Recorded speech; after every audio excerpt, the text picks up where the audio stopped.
Nowadays, we never know what's going on in this world, but we have an increased risk of actually responding to a terrorist activity, and there are several different types of actual terrorists, so we're going to talk about that in this chapter.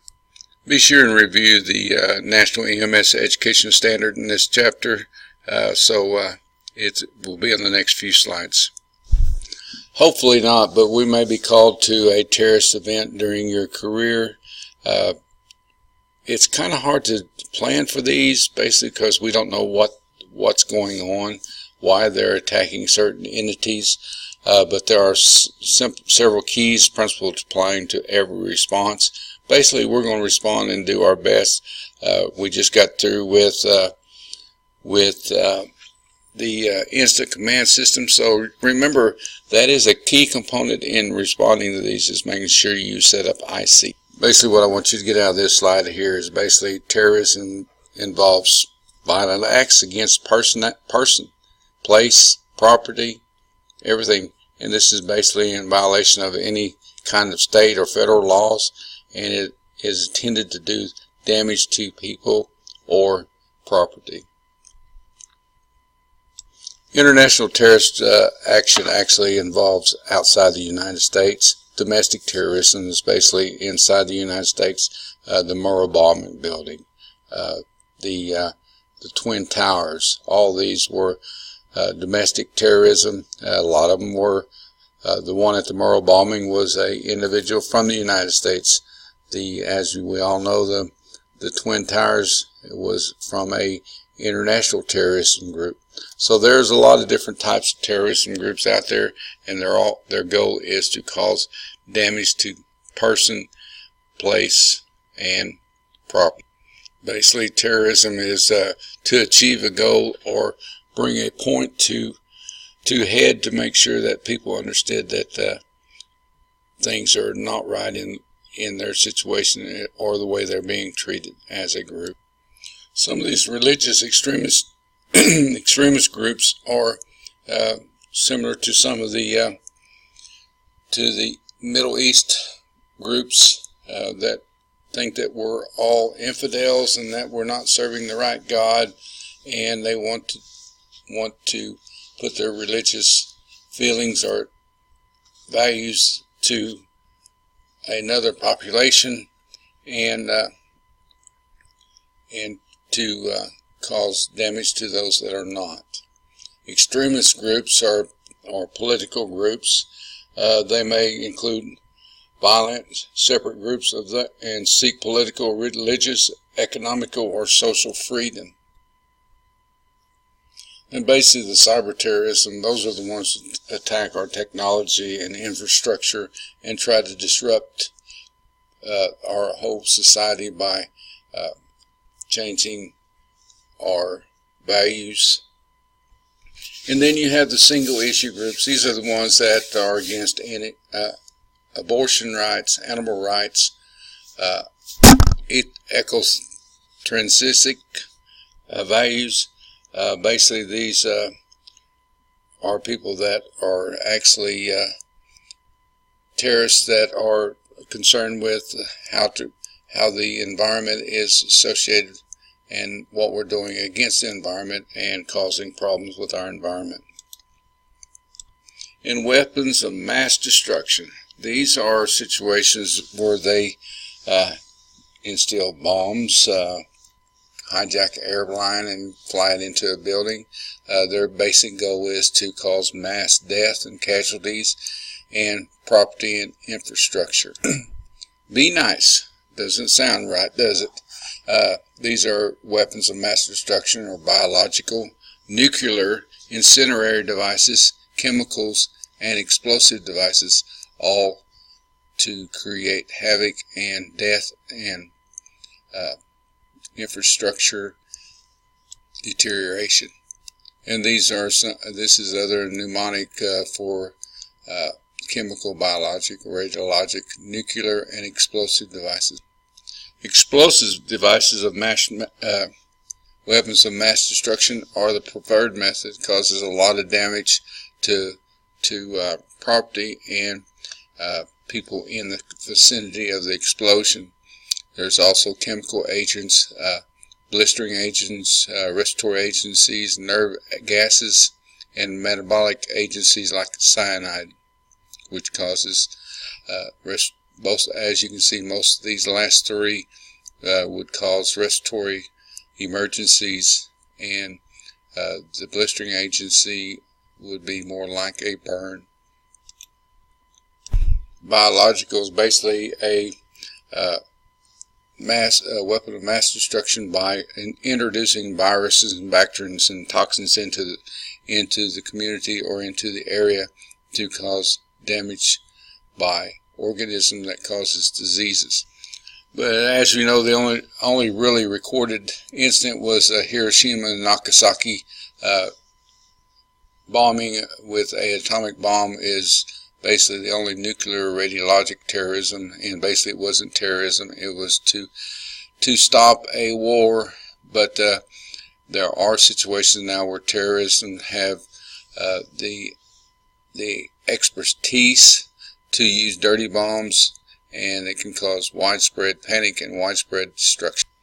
Our response to terrorism is basically supportive care. We're going to take care of the patients, not that we know exactly what has been introduced to their system, especially in a biological situation, but we would do supportive care basically on the respiratory situation and any type of trauma due to an explosion. But basically we need to know the threat level of threat issued by the Department of Homeland Security, which they will announce over the air if there is a potential for a threat. Homeland Security uses the National Terrorism Advisory System. This is basically a bunch of government agencies that are together that actually will alert the Homeland Security and all first responders and government agencies of a potential terrorist attack.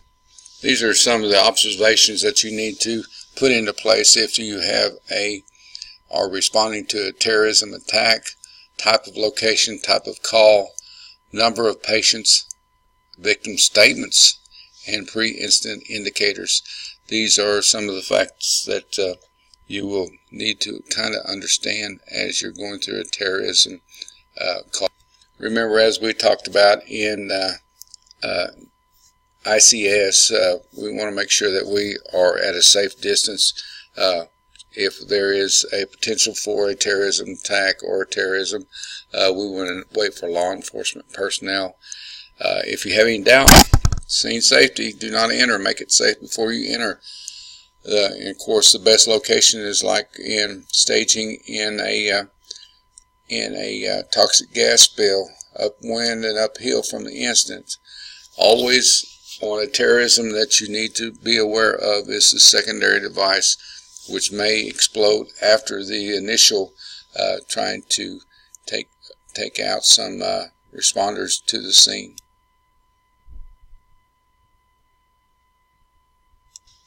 And we've talked about this before, especially in ICS.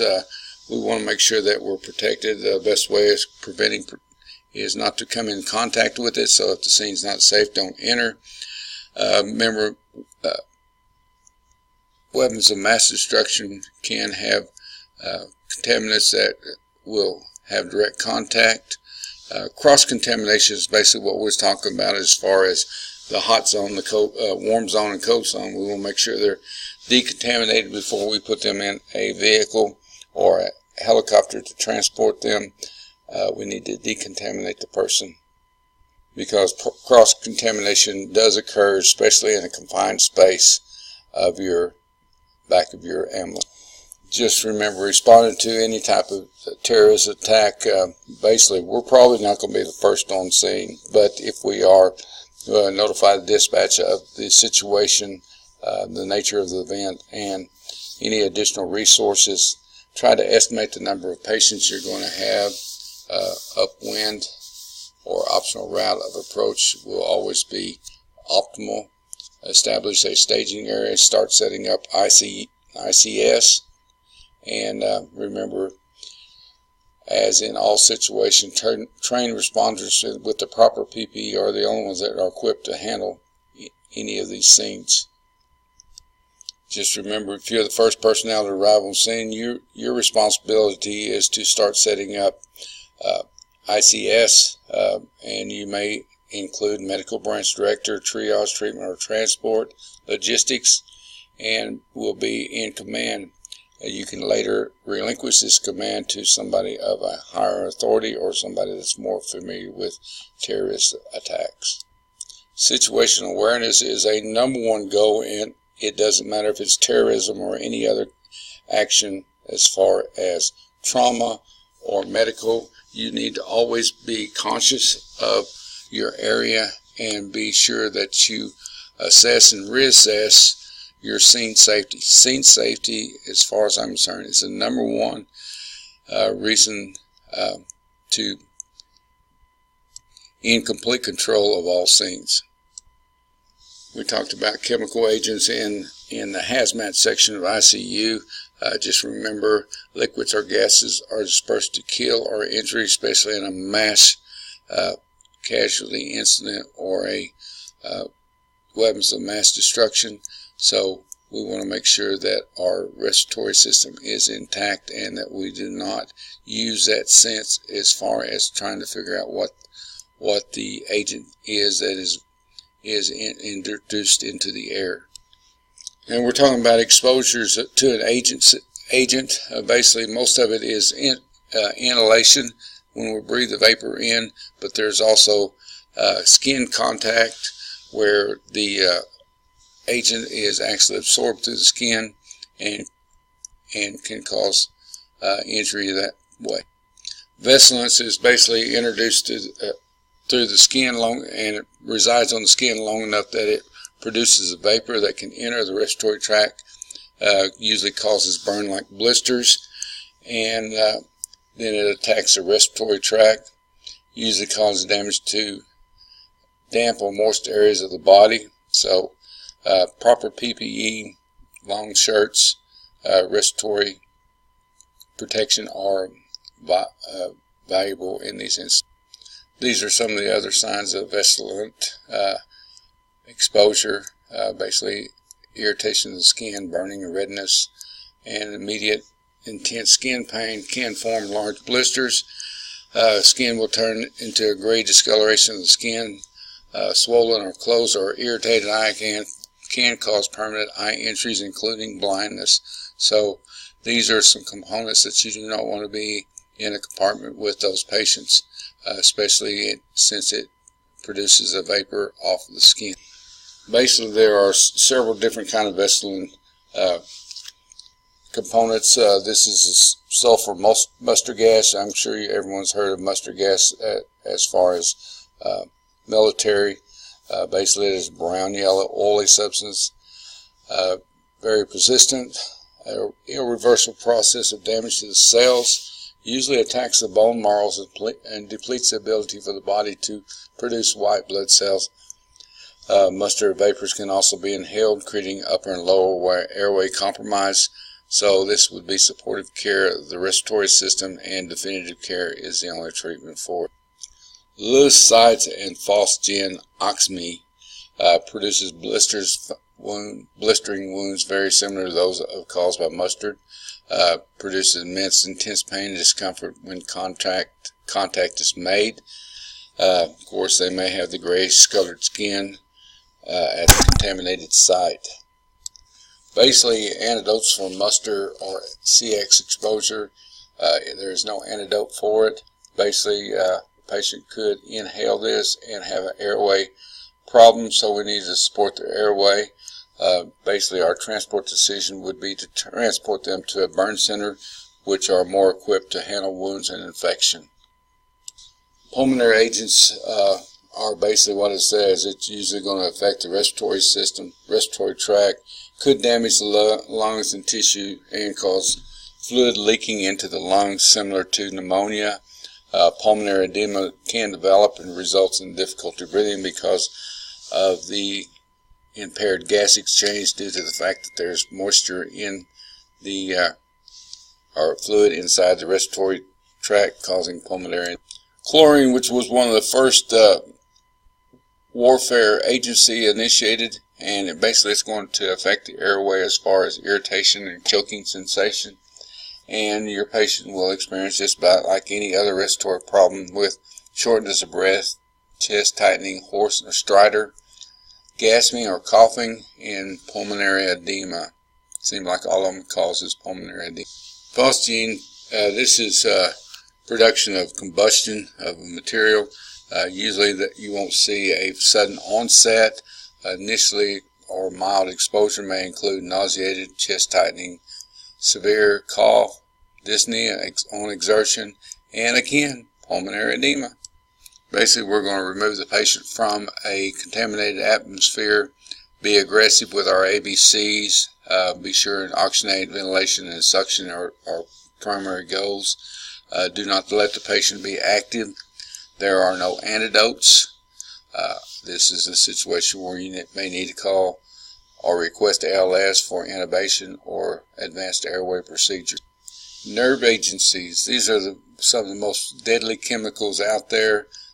Basically, they can cause cardiac arrest within seconds or minutes of exposure. So, more than likely, if they're exposed to a G agent, they're going to have probably death time you arrive. Be sure to review this table 42. It basically gives you an idea of sarin gas, V agents, some summon, and tabun. Basically, it's going to tell you what the odor smells like, and onset, immediate, and routes of exposure. This is how it's going to enter the body. Be sure to review table 40-1. Basically, it's going to give you the situation on nerve agencies and the route of nerves. And the dual dose auto injector that we have on the truck basically treats yourself and your patient. Basically, they have a nerve agency auto injector also. We're not common with those, and we don't use those, have them on the truck, but we do carry the dual dose with this, which is atropine, and we'd give ourselves one and then our partner. Cyanide and chloride, these are both agents that affect the body's ability to use oxygen. In other words, they won't let oxygen bind to the hemoglobins and basically cause hypoxemia at the cellular level. And some of these are commonly found in a lot of your industrial settings, and basically associated with with dizziness, lightheadedness, headaches, and vomiting, and hypoxia is a later stage.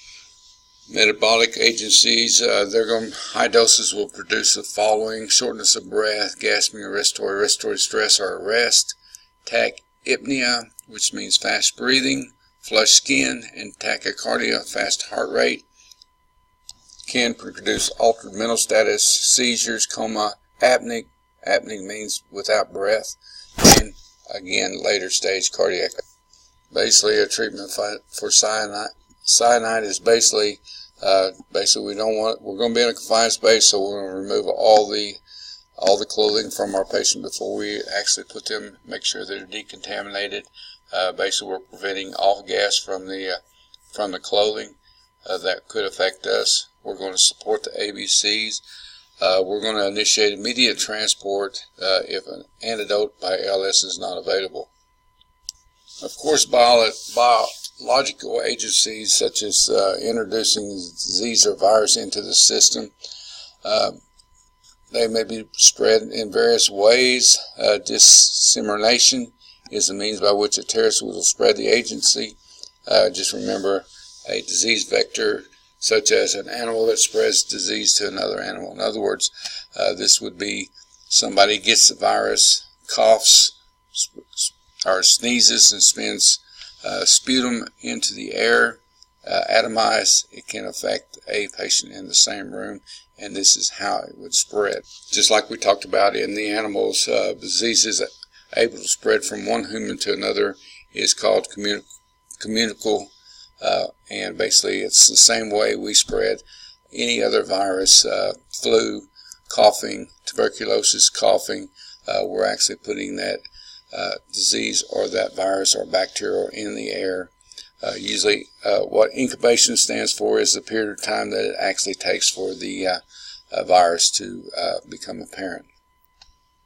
Virus. This is basically a germ that must have a living host to multiply or survive. Basically, it invades the healthy cells and replicates them and spreads throughout the host. Moves from host to host by direct method or through vectors, in other words, direct contact with that patient. Remember, smallpox is highly contagious. We don't see it too much in the United States, but it can be prevalent, especially in other countries. Basically, it's very contagious. You must wear proper PPE, and eye protection is something that is initially observed. Basically, we're going to observe the size and shape and location of the lesions as we're examining our patient. Basically, this is how it is introduced and how it is generated throughout the population. Be sure and review table 44. Viral hemorrhagic fever, VHF. This is basically where the blood seeps out of the vessels into the tissue. A patient will experience flu-like symptoms and can progress into external hemorrhaging. Be sure to use all standard precaution and protect yourself. Table 45 basically gives you the characteristics of VHF. Be sure and review this. Bacteria does not require a host to multiply and live, can live outside the body. More complex than a virus and can grow to about 100 times larger than a virus. Usually we fight that off with antibiotics. Most will generally begin with flu-like symptoms. I'm sure everybody's heard about anthrax being sent to people through the mail. Basically, it's a bacterium that lays dormant or in spores. Basically, routes of entry is inhalation, subcutaneous, and gastrointestinal. Pulmonary anthrax is the most deadly. This is basically where we breathe the powder in or the substance into our inhalation into our lungs. If caught early enough, antibiotics can be used to treat anthrax successfully. Be sure and read table 46. Basically gives you the lowdown on anthrax. Plagues. Natural vectors are usually rodents and fleas. Bubonic plague infects the lymphatic system, and basically this is where we store our infection-fighting cells. And when they become infected, they grow. The gland of the node will grow larger, up to tennis ball size balls, and round and forming burbers. Pneumonic plague is a lung infection that results from inhalation of plague bacteria. Neurotoxins. Basically, these are the most deadly substance known to humans. One thing about it, they have not been successfully used as a weapon of mass destruction, but basically they are plants, marine animals, molds, and bacteria. Basically, the route of being infected is ingestion, inhalation, or injection. Not contagious, and have a fast onset and symptoms. These are 1,500 times stronger than the VX gas and are more lethal than sarin gas. Botulinum toxins is the most potential neurotoxin. Basically, it affects the nervous system's ability to function. Basically, the autonomic system or the voluntary muscle control system. Basically, it will eventually paralyze and lead to respiratory distress. Basically, the autonomic nervous system is involved in this. Ricin is basically derived from a mash of the castor bean, causes pulmonary edema and respiratory and circulatory failure, leading to death. It is very, very lethal, and it affects our pulmonary system and causes pulmonary edema. Treatment support includes both respiratory support and cardiovascular support as needed. So as you can see, ricin is basically introduced in the system by oral route. Death usually occurs on the third day if appropriate medical treatment is not intervened. Syndromic surveillance, this is basically the patient is being monitored by local and state health departments, and when the patient is presented to the ER, alternative care facilities can be established. Patients with signs and symptoms resembling influenza are important. Quality assurance and dispatch need to be aware of unusual numbers of calls from patients with unexplained symptoms and clusters. These are basically a continuance of care as far as collecting data from these patients and possible causes and that present, and to